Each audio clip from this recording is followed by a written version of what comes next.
habis seminggu sekali pun setahun, kita mungkin 2 tahun. Jadi perlukan masa pelan-pelan. Jadi insyaAllah dalam seperti biasa kitab yang kita akan baca ataupun kita akan kongsi iaitu kitab Nawaqidul Islam Subul Salam syarah Syekh Abdul Aziz bin Baz, bekas mufti Saudi.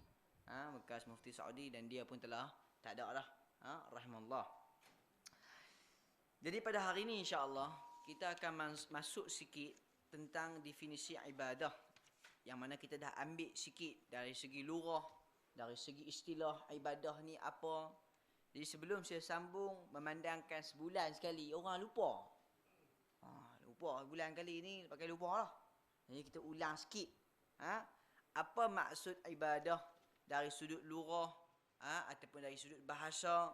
Menurut orang-orang Arab, al-ibadah iaitu jalan, tunduk dan menghibah. Mereka berkata tariqul mu'abbad, jalan yang diratakan dan dipijak kaki untuk dilalui.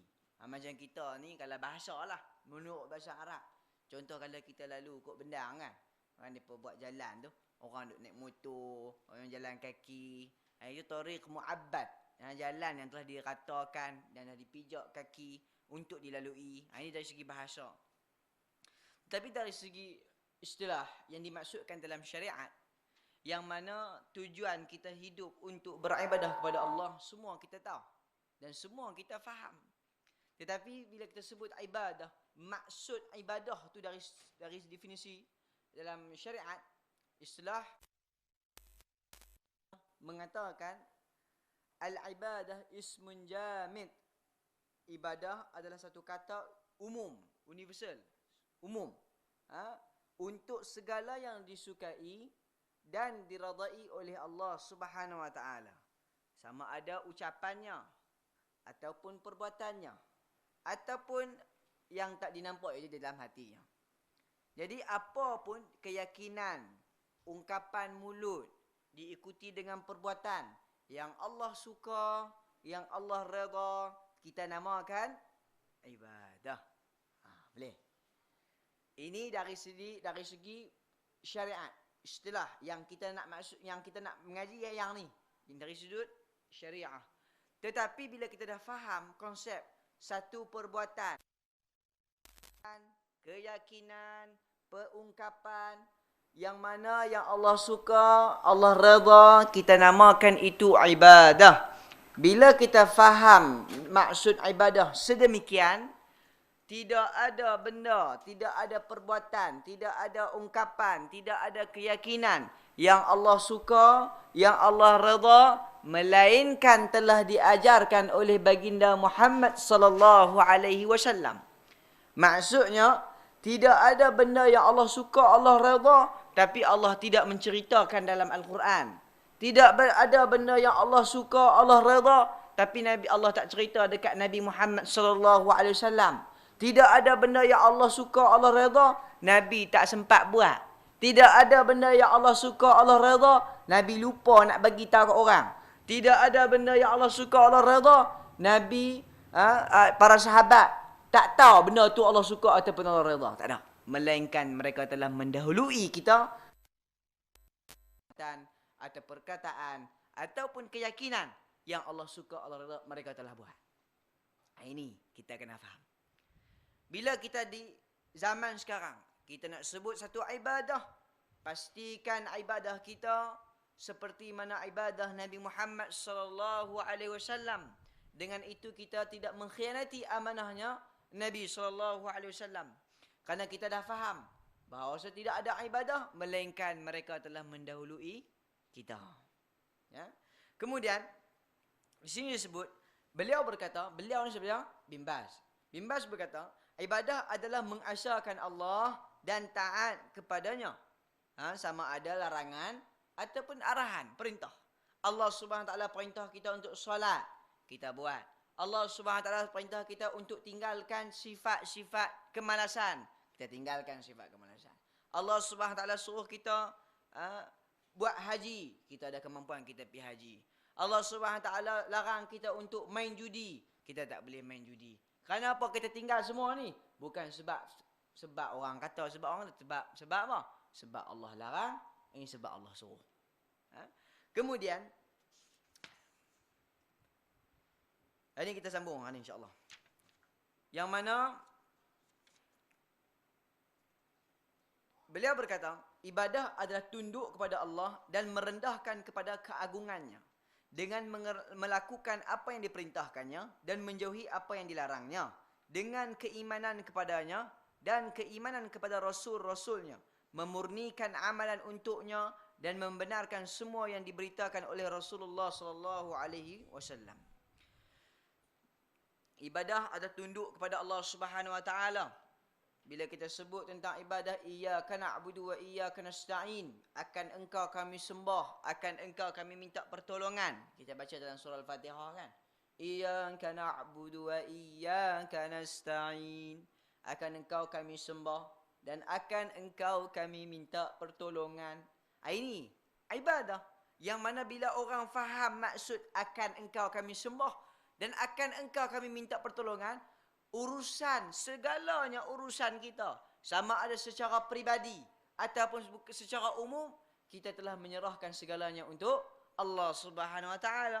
Sebab tu bila kita tengok para sahabat, para tabi'in, para orang salih, bila ditimpa musibah, bila ditimpa ujian, depa buat apa?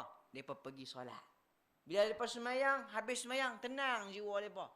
Bila timbul masalah, pergi mana? Nak pergi sembahyang sat 2 rakaat. Pasal apa? Berat sangat musibah ni. Pasal apa? Lepas sembahyang depa tenang. Kita sembahyang tak tenang pun. Kita sembahyang duk tengok, duk kira kapet ni. Bunga ni dia buat lagu mana ni? Elok kan? Ha?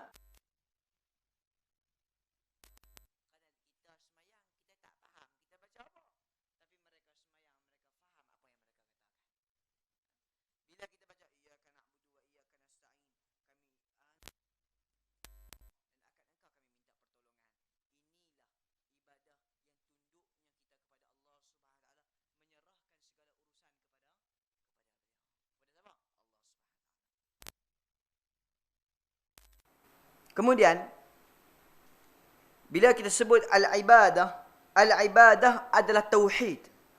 Kerana permusuhan antara para rasul dan umat-umat mereka berkaitan dengan tauhid. Mengingatkan kaum musyrikin untuk menyembah Allah dan juga menyembah bersamaan dengannya. Maksudnya memperingati mereka. Karena itulah Allah mengutus rasul-rasul untuk memerintahkan umat-umat mereka beribadah kepada Allah semata dan meninggalkan penyembahan berhala atau penyembahan yang sama dengannya. Okey. Bila kita baca Al-Quran, ramai para ustaz disebut ayat ni. Wa ma khalaqtul jinna wal ins illa liya'budun. Betul? Kita semua dengar ni, kita tahu. Tidak ada diciptakan jin dan manusia melainkan untuk beribadah kepada Allah.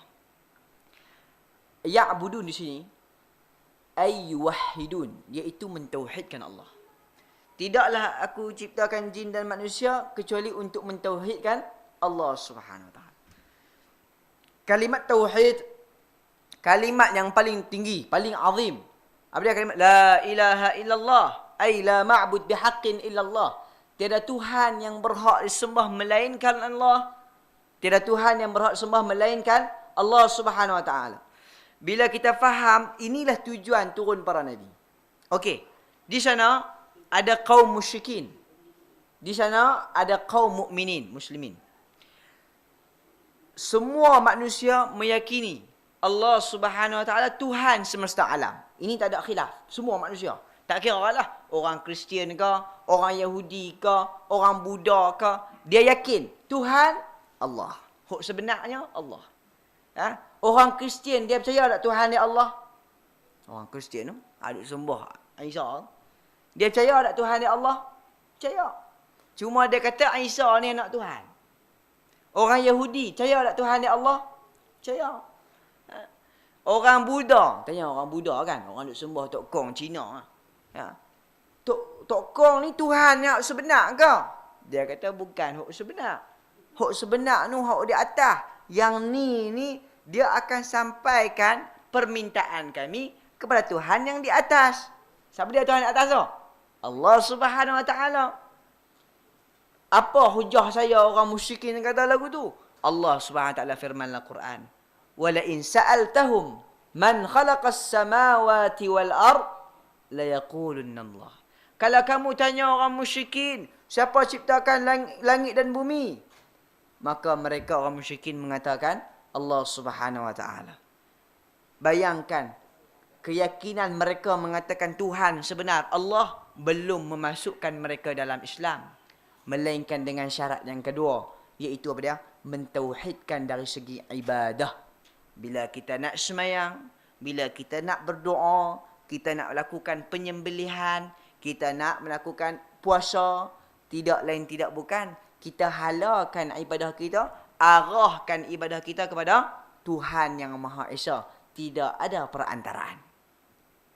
Orang kafir, liyuqarribuna ila Allahi zulfa, untuk dekatkan kami kepada Tuhan. Kami bukan minta kat dia.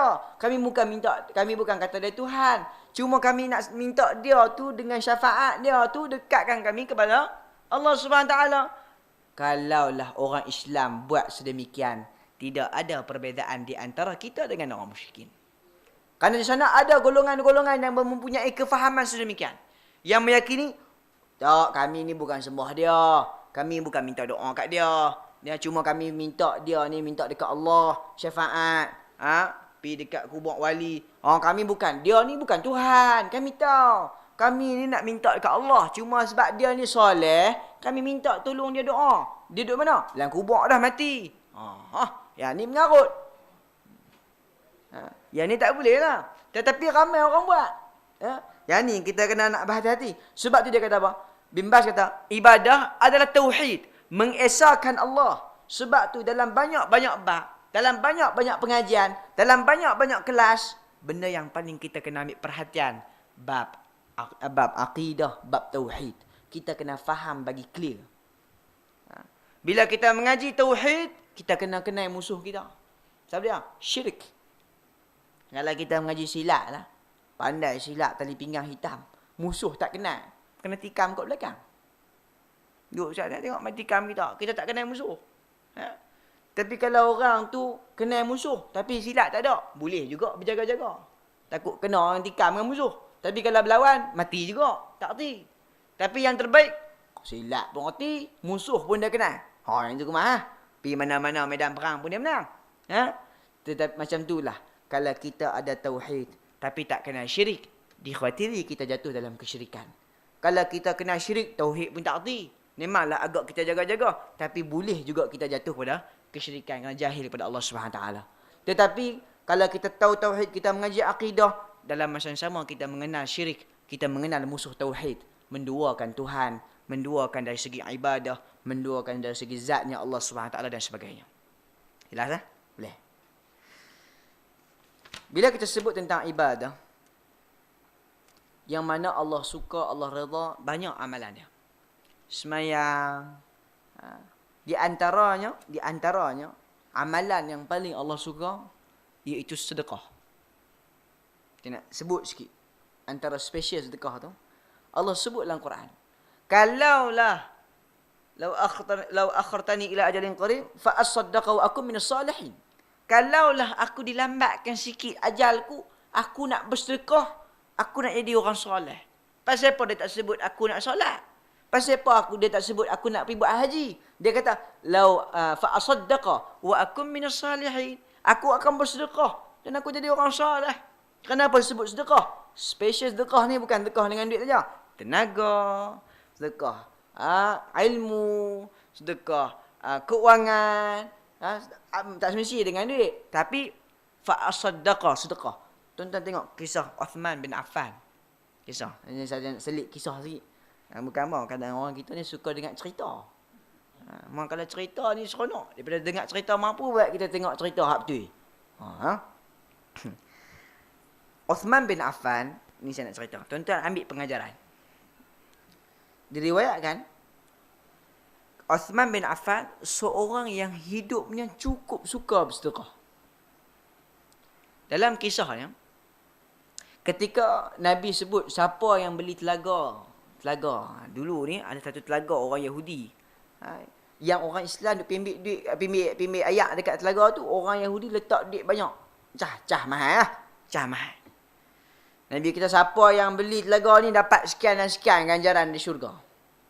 Uthman terus pergi beli. Pergi dekat telaga tu. Dia terus beli tanpa menawar. Tak ada tawar menawar. Berapa nak jual? 20,000 dinar. Okey. Nah, cash. 20,000 dinar. Beli kebun kurma. Dan dia infakkan wakaf kepada umat Islam. Tuan-tuan tengok nah. Kehebatan sedekah dan keikhlasan Uthman bin Affan sampai sekarang telaga dan kebun tu masih ada di Madinatul Munawwarah. Masih ada. Sehingga kan kurma tu orang nak ambil, bukan tak ambil lah, orang ambil bagi lagi sampai kena buka akaun bank Uthman bin Affan. Macam mana ada orang dalam dunia ni orang mati buka akaun bank? Tak ada. Tapi kerana banyak sangat ni orang duk bagi, ambil kurma tak boleh beli pula. Ambil di Uthman, beli lagi hotel untuk umat Islam dan sebagainya. Nampak? Kerana ikhlas dan jujurnya hati ketika melakukan amal soleh, bersedekah, Allah kembangkan amal dia. Contoh lagi, ketika hidup Uthman bin Affan, Nabi minta siapa nak sedekah, nak pergi perang ni. Nabi kata siapa nak sedekah? Uthman kata, saya bersedekah 100 ekor kuda. Nabi kata siapa lagi nak sedekah? Uthman kata, saya tambah lagi 100 ekor kuda. 200 lah. Siapa nak sedekah lagi? Nabi dia kata saya nak sedekah lagi 100 lagi ekor kuda. 300 lah. Sampai ke 900 tuan-tuan. Seekor kuda kita kata bohong-bohong lah. Seekor 1,000. Mana ada seekor 1,000 kuda? Kuda mah tak mah 3-4 ribu kok. Katalah seekor 1,000. Kalau 100 ekor berapa lah? 100,000. 100 ekor. Seekor 1,000. 100 ekor, 100,000. Kalau 1,000 ekor, juta. Tu kira harga seekor 1,000. Kuda yang dibeli Uthman tu, kuda dengan alat perang. Takkan 1,000. Nampak? Sedekahnya bukan main RM1 tu. Jutaan. Pasal apa dia boleh buat? Kerana apa? Dia memahami konsep ibadah. Ibadah yang dia faham tu, ibadah yang benar. Redha dan cinta Allah. Ingin mendapat redha Allah, ingin mendapat kasihnya Allah SWT. Mampu dia buat. Jadi tuan-tuan, ini antara kisah yang boleh kita ambil sebagai pengajaran.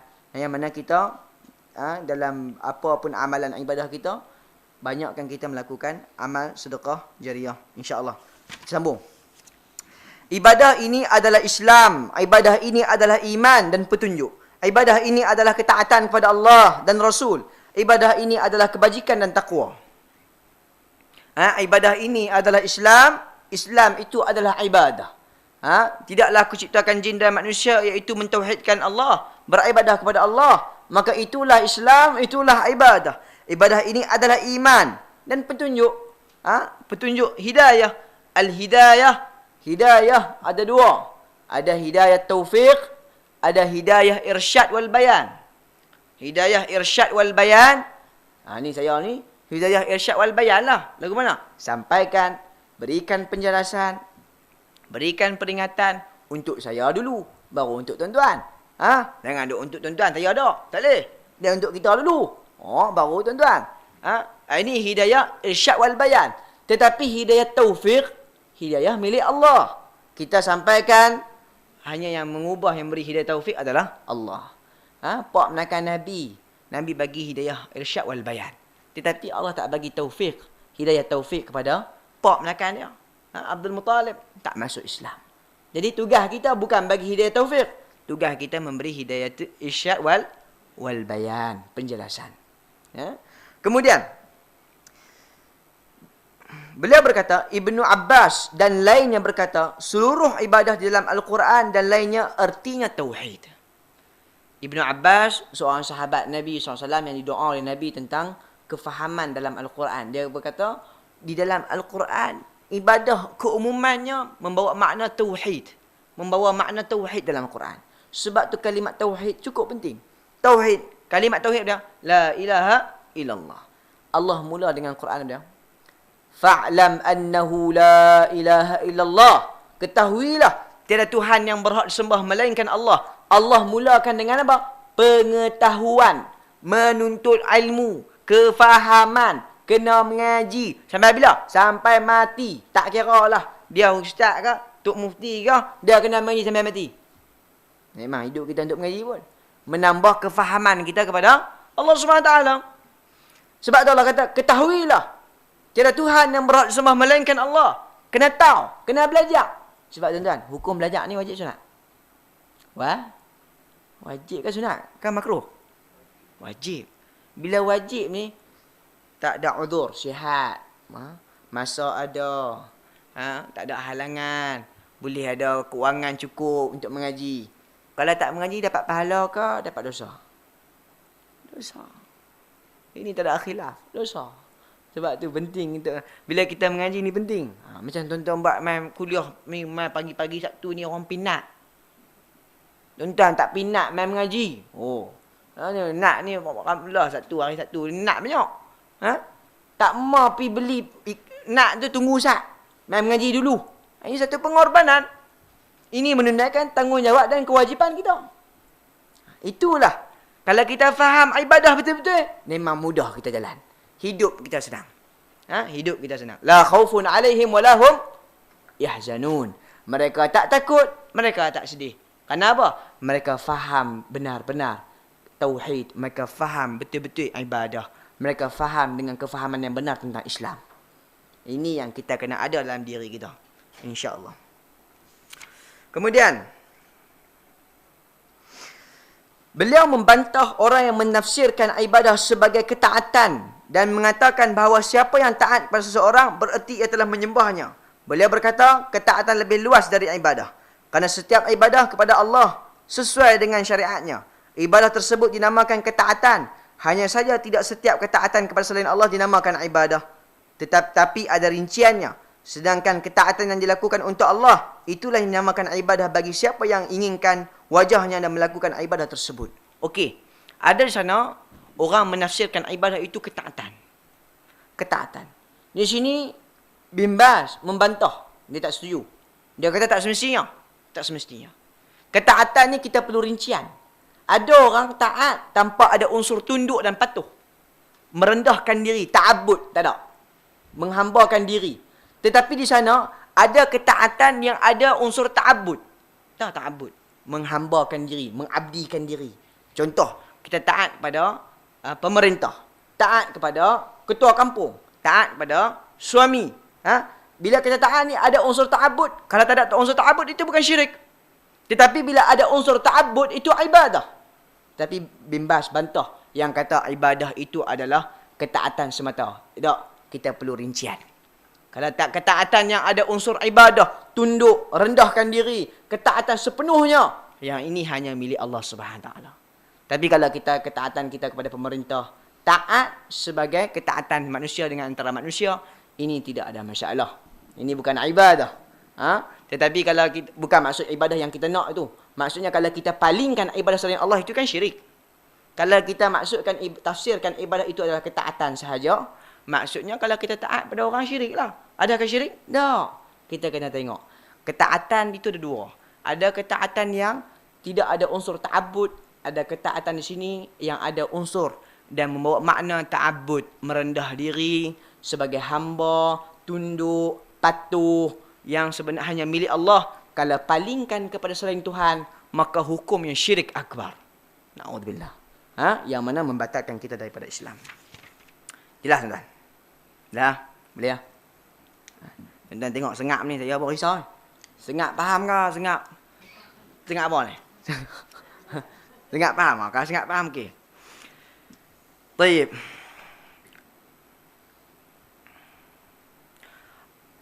Kemudian Allah Subhanahu Wa Taala berfirman, "Wala antum 'abiduna ma a'bud." Dan kamu tidak pernah pula menjadi penyembah apa yang aku sembah. Okey. Di sini lebih jelasnya, siapa taat kepada Allah dalam beberapa hal sementara ia melakukan kesyirikan, maka ibadah layak ditiadakan dari orang sepertinya. Seperti Allah Subhanahu Wa Taala firman tentang orang-orang musyrikin. Wala antum 'abiduna ma a'bud. Dalam beberapa melakukan kesyirikan. Maksudnya apa? Siapa taat kepada Allah dalam beberapa hal. Maksudnya separuh taat kepada Allah. Sementara dia melakukan kesyirikan, maka ibadah itu layak ditiadakan dari orang sepertinya. Maksudnya, orang yang mana hidupnya buat ibadah kepada Allah tapi apabila dimasukkan dalam ibadah itu syirik, maka fa ahbata a'malahum, terhapuslah amalan-amalan mereka. Contoh, kalau kita sebut tentang wudu. Bila kita ada wudu, kita ada pembatalnya. Pembatal wudu, keluar daripada belakang atau depan, kentut ke apa, kencing ke apa, batal wudu. Bila kita kentut, wudu kita batal. Islam pun bila dimasuk tauhid, bila dimasukkan idza khalatal ibadah syirk, jadi kita campur dalam ibadah itu kesyirikan, maka fa ahbata a'malahum, terhapus amalan. Sebab tu syirik ni kita kena mengaji. Syirik ni kita kena mengaji. Sebab dalam Melayu, kita adat Melayu ni kesyirikan cukup sepah. Banyak sangat. Dari segi macam-macam lah. Nak beranak, kena buat lagu mana, kena buka lemari, kena buka laci. Awak, beda mudah keluar. Ni semua syirik belakang. Apa lagi? Contoh, bila isteri mengandung, tak boleh mengaikan. Awak pasal apa tak boleh mengaikan? Payah tak? Mengaikan? No, sahabat perang, bunuh orang boleh. Takkan kita mengaikan, tak boleh. Semua ni unsur-unsur syirik. Tak boleh. Ini kita kena lawan habis-habisan. No kompromi. Tak kira siapakah dia, kita tetap lawan. Tak boleh. Yang ini memang tak boleh. Tapi kalau bab kecil tak apalah. Bab syirik, tak boleh. Kerana dirinya Islam, berlakunya perpisahan di antara mukmin dengan kafir. Kerana apa? Tauhid dalam beribadah kepada Allah, mengesahkan Tuhan. Yang ini kita kena ada. Yang ni tak boleh kompromi. Lebih jelasnya, orang yang mematuhi para pemimpin dan lainnya dalam melaksanakan kemaksiatan kepada Allah, ia tidak disebut beribadah kepada mereka, asalkan ia tidak meyakini bolehnya mematuhi mereka dalam hal-hal yang menyalahi syarak. Okey. Di sini dia nak bantah kepada kelompok Khawarij. Kelompok Al-Qaeda, Daesh, Khawarij yang mempunyai kefahaman yang salah. Mereka kelompok ni, kelompok yang mempunyai pemikiran Khawarij. Khawarij ini dia satu kelompok yang khurus daripada Islam. Maksudnya dia tak kafir, tapi khurus daripada hak, benaran. Zaman Muawiyah, zaman Ali ada Khawarij. Yang bunuh Uthman, Khawarij. Sambil nak bunuh Uthman, takbir, Allahu Akbar, pancung kepala Uthman. Tu, Khawarij ni bukan lagi-lagi. Yang hak bunuh pula qari, orang pandai baca Quran. Hebat. Sebab tu jangan nilai lagu tu. Sambil pancung kepala Uthman, Allahu Akbar. Khawarij ni, mereka ni jahil. Tak ada ilmu, jahil. Kalau kita orang Arab panggil jahil. Orang Melayu panggil bodoh. Bodoh tapi nampak kasar. Cuma kalau sebut Arab nampak lembut. Jahil. Tapi kalau orang Arab dengar jahil dia kata kasar. Itulah hakikatnya. Memang bodoh. Jahil. Memang hakikatnya jahil. Tak kerti. Orang ni dia kata apa? Barang siapa yang melakukan ketaatan kepada pemimpin yang membawa unsur kemaksiatan, kufur.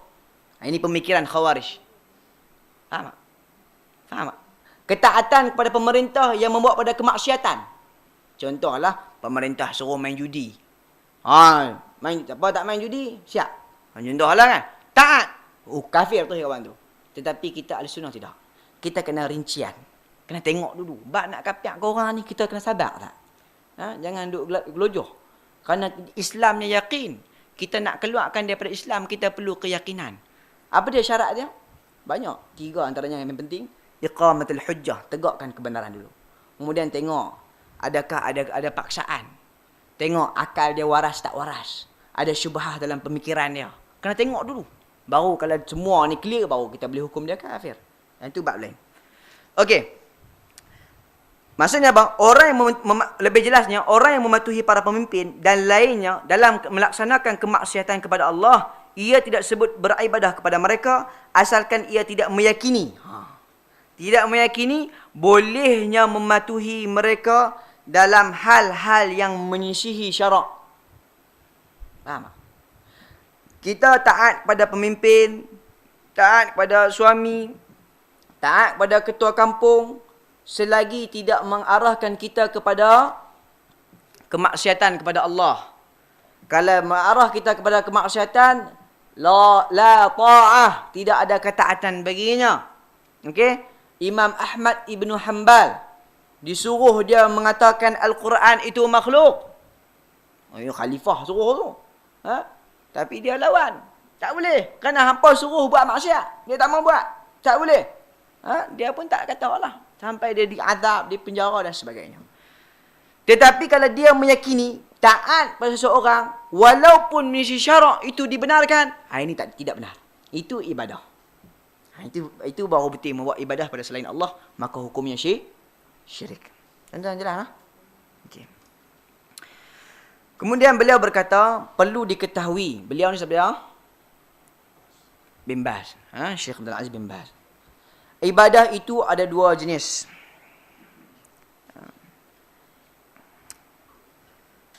Di sini dia nak bagi tahu tentang ibadah pada selain Allah. Ini syirik lah. Ada dua jenis.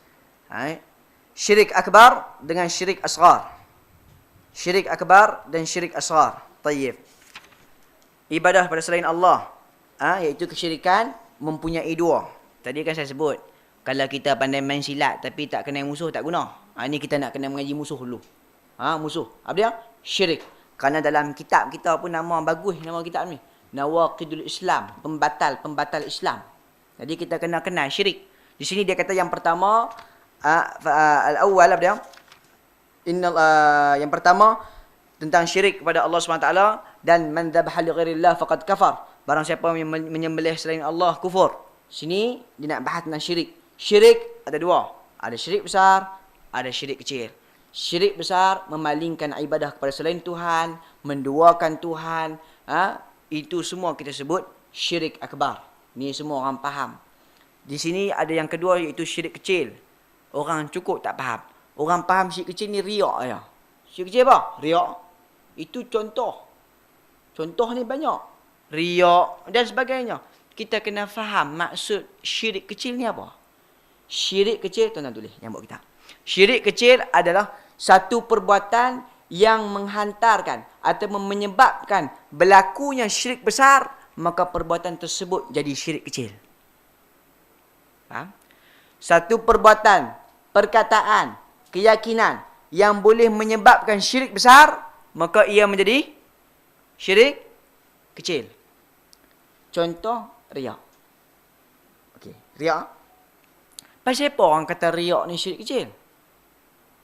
Riak ni saya jangan cerita. Riak ni cerita ambil contoh solat semayang lah. Semayang asar. 4 rakaat. Ketika kita semayang asar 4 rakaat, niat semayang untuk Allah lah. Tiba-tiba tengah-tengah semayang, tuanku main-main kat belakang. Jadi makmum kita. Sujud selalunya baca Subhana Rabbiyal A'la sekali ya. Bila main tuanku belakang kita, bubuh 20 kali. Lama ni. Pasal apa? Tuanku belakang. Bagi lama lah. Bagi lama. Dia memalingkan niat dia kepada Allah, kepada makhluk selain Allah SWT. Ini kita sebut riak. Menunjuk-nunjuk kan. Nak bagi tahu lah. Aku lama ni. Kenapa boleh menjadi syirik kecil?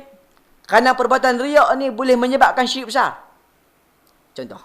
Kalau selalu dia duduk biasa buat lagu tu, tiba-tiba dia niat nak semayang pertama. Niat dia bukan untuk Allah lah. Saya semayang kerana manusia. Pom. Allahu Akbar. Syirik besar ke syirik kecil? Syirik besar. Maka riak ni boleh menyebabkan syirik besar, maka riak ini menjadi syirik kecil. Saya bagi contoh lain. Tahu takut hantu?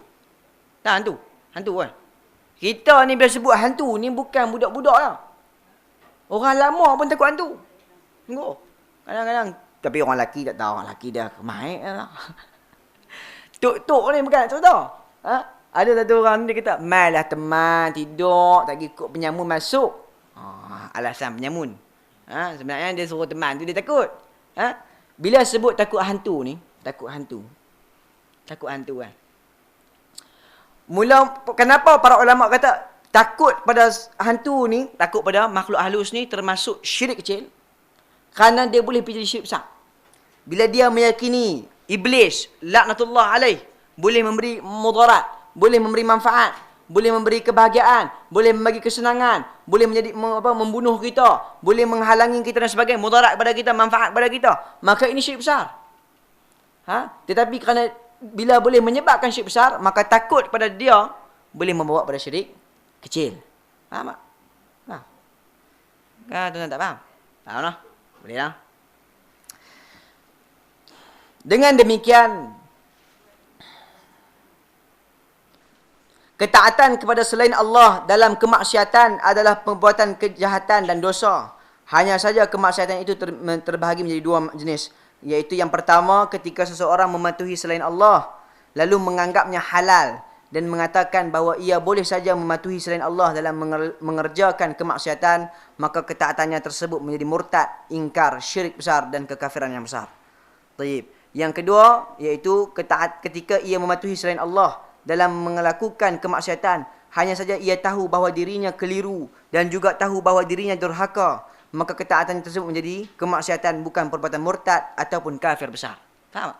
Di sini dia kata, dia nak bagi tahu tentang satu isu tentang ketaatan. Kalaulah orang tu taat pada satu pemerintah, JKK kampung ke, ketua kampung ke apa kan, bila dia ketaatan kepada selain Allah yang membawa pada kemaksiatan, dan dia meyakini bahawasanya mematuhi pada selain Allah dalam melakukan kemaksiatan itu boleh, tak ada masalah, maka ia boleh menjadi murtad, ingkar dan syirik. Kerana ketaatan yang dibawa itu ketaatan ibadah. Ketaatan yang dibawa itu ketaatan ibadah.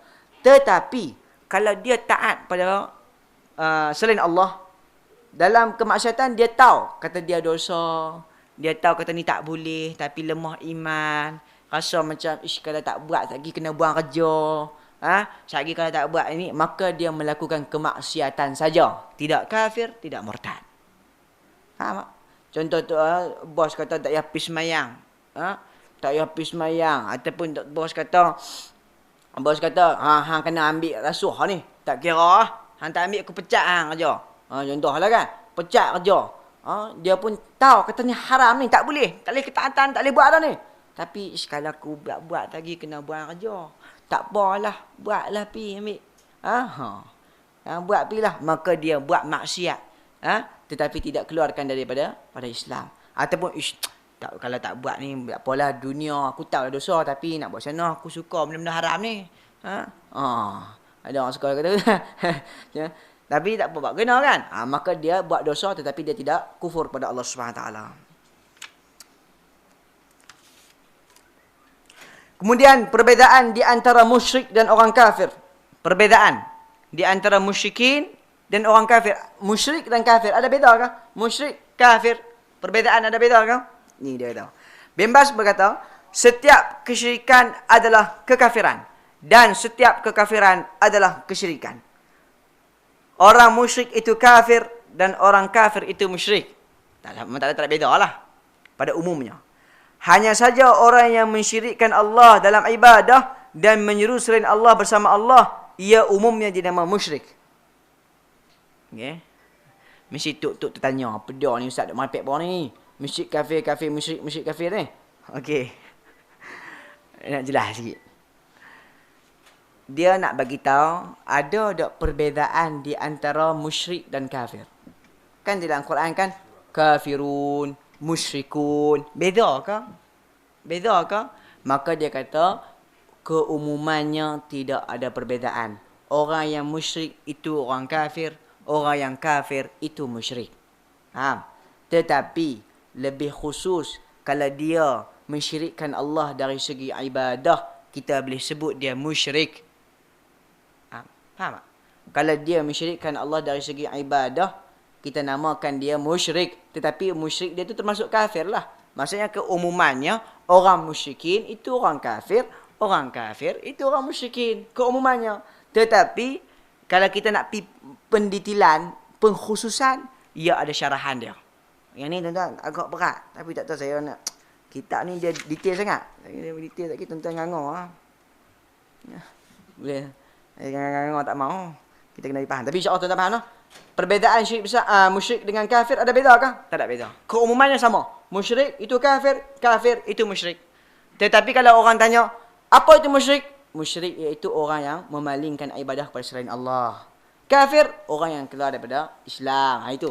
Tapi pada umumnya, musyrik itu kafir, kafir itu musyrik. Itu kesimpulan. Nah. Okey. Tuan-tuan jelas lah bab syirik ni. Dah berapa minit ni? 20 minit. Boleh ya? 20 minit boleh ha? Okey, 20 minit ni saya nak cerita pasal tauhid dah. Okey, tauhid yang kita ambil tadi, nama istilah kita dah ambil dah. Ibadah apa dia? Ismun jamid, kata nama jamid umum, syumul. Ibadah adalah kata nama yang Allah redha, Allah suka. Itulah yang dikatakan oleh Ibnu Taimiyah rahimahullah. Itu ibadah kita dah ambil dah. Syirik pun kita dah mengaji dah. Syirik pun kita dah ambil dah. Syirik besar, syirik kecil. Saya nak tanya tuan-tuan, syirik kecil tu apa? Apa syirik kecil? Tu contoh. Nak maksud syirik kecil tu apa? Siapa ingat? Mana ni baru mengaji bukan tanya minggu depan ni, baru dah lah kelas atas 9 kali dah. Apa syirik kecil apa? Syirik kecil adalah perkataan, perbuatan, keyakinan yang boleh menyebabkan syirik besar. Itulah syirik kecil. Contohnya riak, contohnya takut pada selain Allah, takut hantu, contoh itu syirik kecil. Contohnya meyakini, contohlah kita beli ubat, kita kata ubat ni bagus untuk kencing manis ni, dia aku makan jadi yuk. Kalau tengok perkataan tu biasa aja. Tetapi kerana perkataan tu boleh menyebabkan syirik besar, maka ini boleh jadi syirik kecil. Faham tak? Perbuatan, keyakinan, perkataan yang boleh menyebabkan syirik besar, maka ia menjadi syirik kecil. Kalau orang tanya, cakap lagu tu. Contoh banyaklah. Riak contohnya. Okey. Di sini okey, dah kita ambil bab syirik. Ni saya nak ambil last untuk 20 minit ni nak cerita bab tauhid dah. Tauhid ar-rububiyah, tauhid al-uluhiyah, tauhid al-asma' was sifat. Baik. Tauhid iaitu mengesahkan Allah Subhanahu Wa Taala, mengesahkan Allah Subhanahu Wa Taala dari segi ibadah, dari segi nama-nama dan sebagainya. Tauhid terbahagi pada 3. Ar-rububiyah, al-uluhiyah, al-asma' was sifat. Ar-rububiyah, apa dia tauhid ar-rububiyah? Mengesahkan Allah dari segi ketuhanan.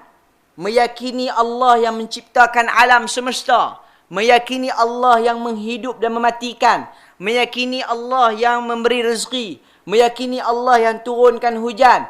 Ini kita sebut tauhid ar-rububiyah. Ya. Tauhid ar-rububiyah. Ini semua manusia yang waras akalnya meyakini Allah Tuhan yang sebenarnya. Orang Kristian tadi saya sebut tadi kan. Orang Kristian, orang Yahudi, orang musyrikin Mekah. Mereka tahu Tuhan sebenar Allah. Itu kita sebut tauhid ar-rububiyah.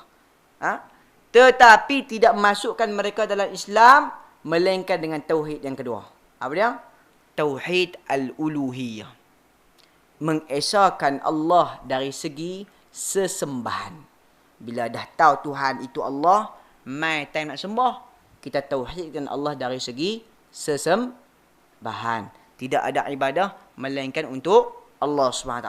Ibadah ni banyaklah. Doa, takut, minta pertolongan, minta hajat, minta perlindungan.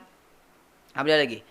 Semayang, puasa, haji, rukun Islam tu semua tu. Semua itu ibadah. Kalau kita palingkan ibadah tersebut kepada selain Allah, maka hukumnya syirik. Hukumnya syirik yang kita ambil tadi. Sebab tu dalam ramai di antara kita terjebak dalam kesyirikan. Sebab tu kita kalau pikir-pikir balik, kita ni tak boleh jamin kita ni mati Islam kan. Tak boleh siapa bagi jaminan. Kita atas meja pun tak boleh habaq saya mati Islam confirm. Tak tahu.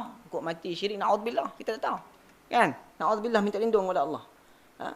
Tetapi ramai di antara kita pandang remeh tentang syirik dan pandang remeh tentang tauhid.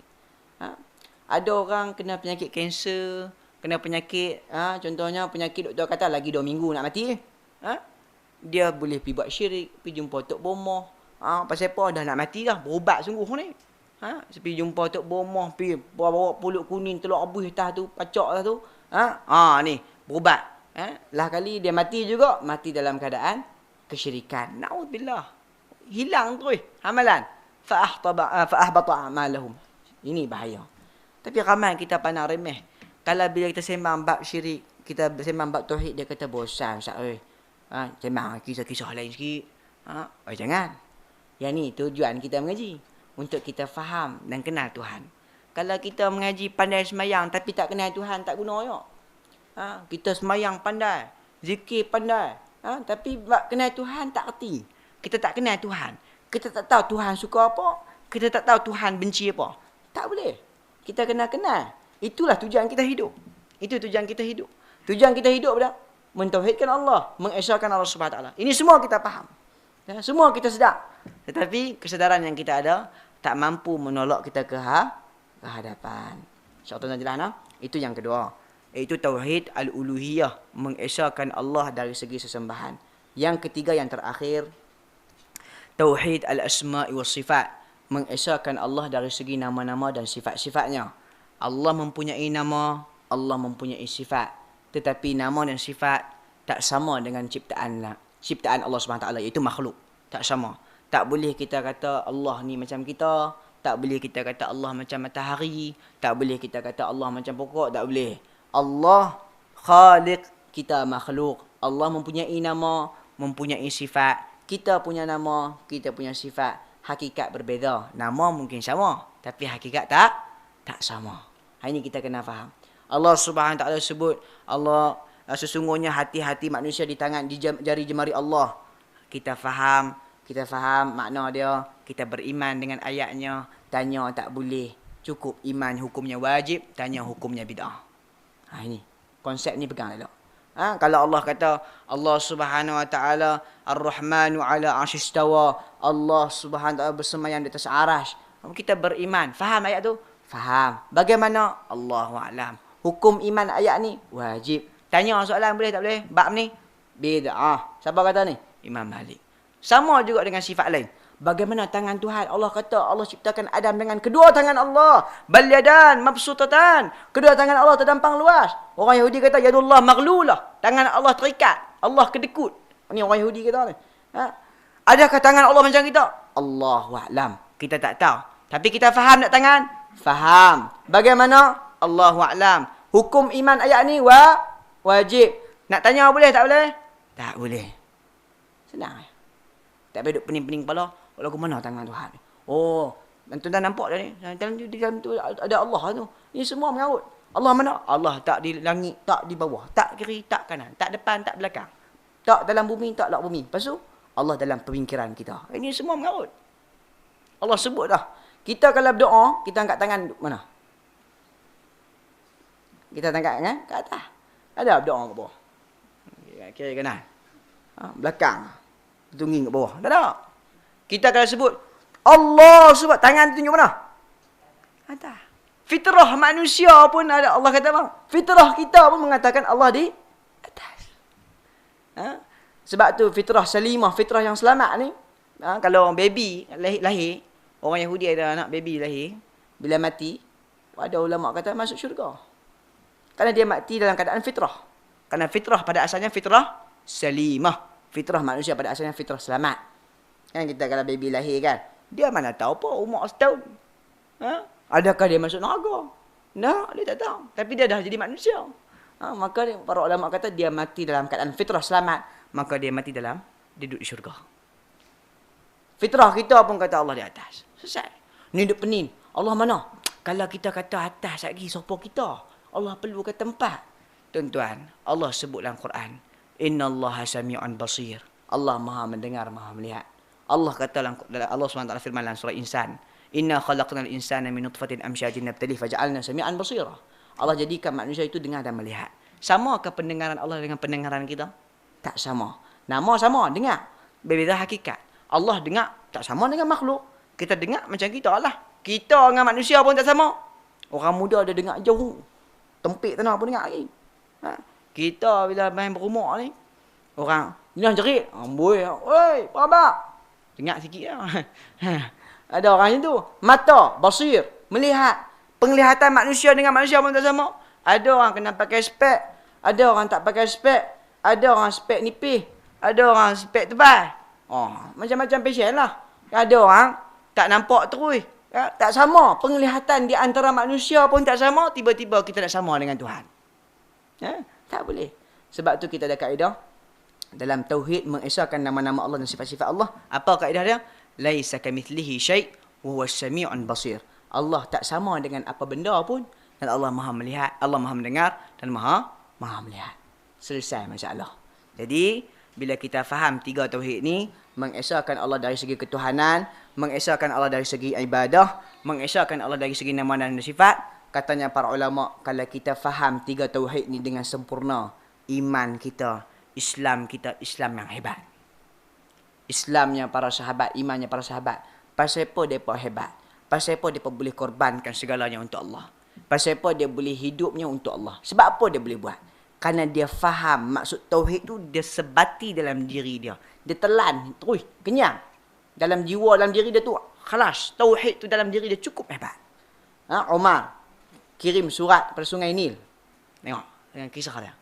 Ketika sungai Nil kering. Umar kata, wahai, kebenar baca surat ni dekat sungai Nil. Kan dulu ni, sungai Nil tu kering setahun sekali. Kemudian orang-orang Badui tu, dia akan ambil binatang, lembu, kambing ke, dia dan depa kata yang paling cepat kami bunuh anak dara, gadis. Kalau kami lempak anak gadis tu, bila mati, air sungai ni naik terus, cepat. Gubernur ni sahabat ni, dia terkejutlah, dia ni, mengarut ni. Dia pun tulis surat kat Umar. Umar pun hantar balik surat dekat Gubernur Mesir. Kemudian Gubernur Mesir tu baca dekat sungai ni, wahai sungai Nil, jika engkau mengalir kerana perbuatan ni, jangan mengalir, kami tak mahu mengalir. Umar boleh kata. Kenapa dia boleh cakap?